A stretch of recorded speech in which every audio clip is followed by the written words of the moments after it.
بسم اللہ الرحمن الرحیم۔ السلام علیکم پیارے دوستو، اسلام کی دنیا میں خوش آمدید۔ ابو عمارہ حضرت حمزہ رضی اللہ تعالیٰ عنہ کی کنیت تھی۔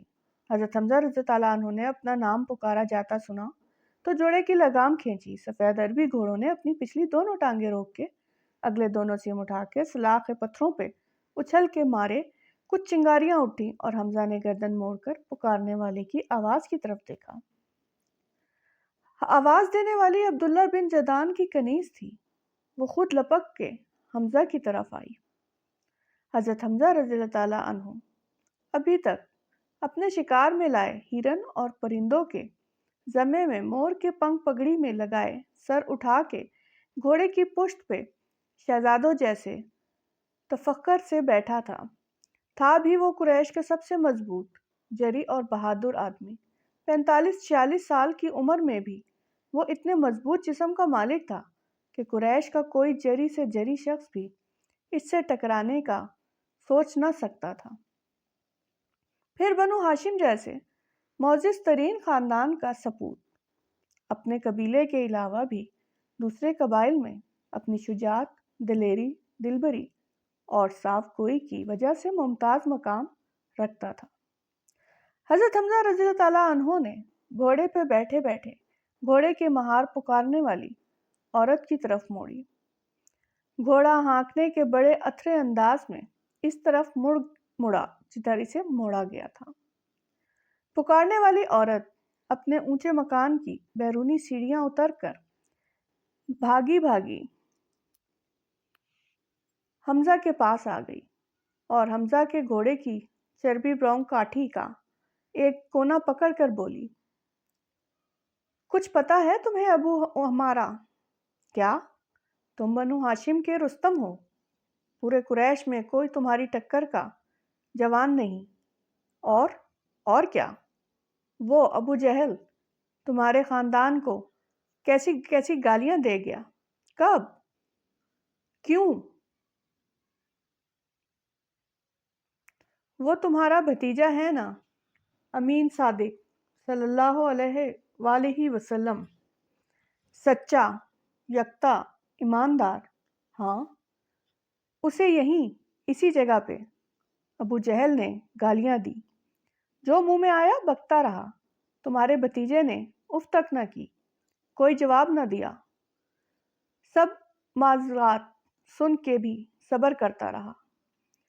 کیا تم بنو ہاشم کی یہ عزت رہ گئی ہے کہ جو ایرا غیرا تمہارے معزز ترین فرد کے لیے بکواس کرتا پھرے، اور تم جنگل سے ہرن مار کے پرندوں کو لٹکائے پھرتے رستم قریش ہاتھ پہ ہاتھ رکھ کے بیٹھے رہو؟ حضرت حمزہ رضی اللہ عنہ کے چہرے پہ ببر شیر کا چہرہ آ گیا۔ سر سے پاؤں تک جسم جیسے کسی بجلی کے گوندے سے لرز گیا۔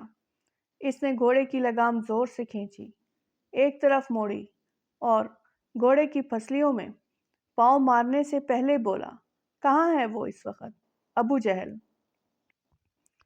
حرم کی طرف گیا ہے، وہیں بیٹھا ہوگا۔ گھوڑا حرم کی طرف بجلی کی سرعت سے موڑا۔ راہ کے پتھروں سے گھوڑے کے سموم سے چنگاریاں نکلی۔ پلک جھپکنے میں حمزہ صحن کعبہ میں تھا۔ دیکھا کعبے کے صحن میں خانہ خدا کی دیواروں کے ساتھ سائے میں حتیم کے پاس منڈلی لگائے ابو جہل بیٹھا ہوا تھا۔ منڈلی میں بیٹھے سبھی قریشیوں نے سر پٹک بھاگے چلے آئے۔ گھوڑے پہ حمزہ کو دیکھا اور حیرانی سے اپنی گردنیں لمبی کر کے اس کی طرف تاکنے لگے۔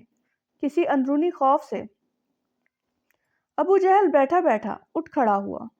اگلے ہی لمحے حمزہ گھوڑے پہ سوار ابو جہل کے سر پہ پہنچ گیا، کمر پہ ہاتھ بڑھا کر کمان اتاری اور ابو جہل کو للکار کے قریب بلایا۔ ابو جہل ڈگمگاتا قدموں سے ہونکتا ہولناک چہرہ لیے حمزہ کی طرف آیا اور حمزہ نے دائیں ہاتھ میں پکڑی کمان پورے زور سے گھما کے ابو جہل کے سر پہ ماری۔ ابو جہل کی گول پگڑی اتر کے دور جا گری۔ کمان کی انی سے اس کی کنپٹی سے ٹکرا کے لہو کی لکیریں بنتی اس کی داڑھی کو رنگتی ہوئی اس کی گردن تک آ گئی۔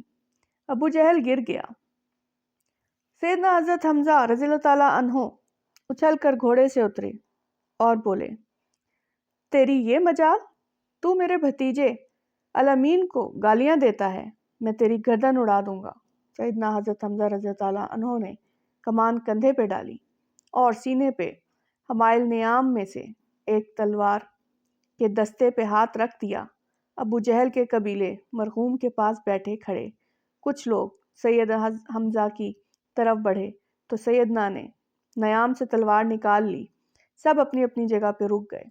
ان کے قدموں میں گرا بکھری پگڑی اور خون میں لت پت داڑھی والا ابو جہل لیٹے لیٹے ہاتھ ہلا کے بولا، ابو ہمارا سچا ہے، غلطی میری ہی تھی، آج میں نے کچھ زیادہ ہی اوٹ پٹانگ باتیں کہہ دی تھی۔ سیدنا حمزہ نے تلوار ہاتھ میں لے کر ابو جہل کے سامنے اس طرح دائیں سے بائیں اور بائیں سے دائیں ہوا کو کاٹ کر لہرائی جیسے اس کی گردن کاٹ رہا ہو، اور پھر تلوار کی آنی اور اپنی آنکھوں کی پتلیاں ابو جہل کے دونوں تھر تھراتی سہمی آنکھوں کے عین درمیان میں نشانہ لے کر روک لی اور کہا، آئندہ احتیاط کرنا، یہ تمہاری آخری غلطی ہے۔ اب وہ صرف میرا بھتیجا ہی نہیں، میرے آقا صلی اللہ علیہ وآلہ وسلم بھی ہے۔ ان پر آسمان سے اترے پیغام کو آج سے میں بھی ماننے والا ہوں، سمجھ گئے؟ ابو جہل تھر تھراتی سہمی آنکھوں میں اپنے اس کے ماتھے سے بہتے خون کی بوندوں کے ساتھ ساتھ جیسے اس کے ناپاک حاسد سے بھرے خوابوں کا بھی خون ہو گیا تھا۔ وہ جو تھوڑی دیر پہلے اپنی گری ہوئی پگڑی کو سنبھالتا ہوا اٹھنے کی کوشش میں لگا تھا، تھپ سے پھٹی ہوئی بوری کی طرح گر گیا۔ اسی دن صفا کے پاس ارقم بن ابی ارقم رضی اللہ عنہ کے گھر جا کے سیدنا حمزہ رضی اللہ عنہ نے آقا صلی اللہ علیہ وآلہ وسلم کے ہاتھوں کو بآواز بلند پڑھا، لا الہ الا اللہ محمد الرسول اللہ، سبحان اللہ۔ اسلامی واقعات اور معلومات کے لیے اسلام کی دنیا کو سبسکرائب کریں، ویڈیو کو لائک اور شیئر کریں، کمنٹ میں اپنی قیمتی رائے سے ضرور آگاہ کریں۔ جزاک اللہ۔